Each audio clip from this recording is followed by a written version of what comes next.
subscribe my channel. Never miss update.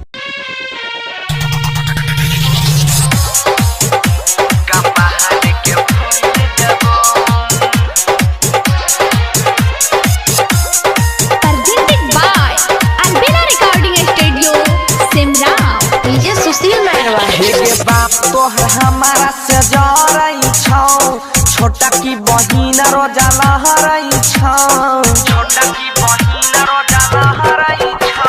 गे बाप तोहर हमारा से जरई छौ, छोटा की बहिन रोजा लहरई छौ।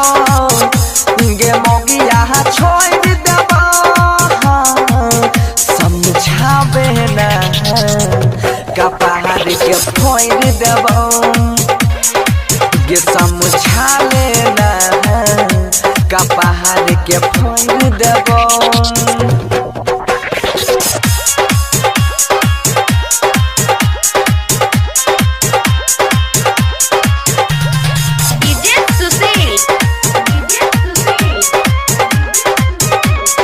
डीजे सुशील मैरवा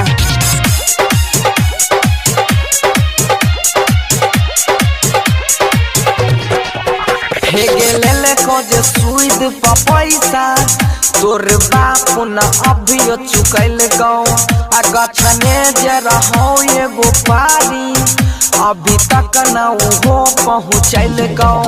हे गेल खोजे सुईद पैसा तोर बाप न अभियो चुकैल गौ, फानी फानी महारैल यहाँ बाई छौ, हमारो मियाज सना कहाँ बाई छौ। जमारा के तोड़ देबो मोगिया गे समझाबे ना का पहाड़ के फोड़ देबो, गे समझाए ना का पहाड़ के फोड़ देबो।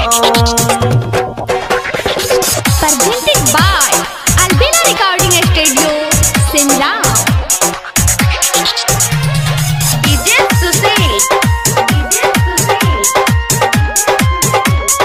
डीजे सुशील बाबू हे के रसदयालम से कहे जाके ओकरे घोर में रहे, हमारा से आपन चलतो अपना अपन के मामला सहे।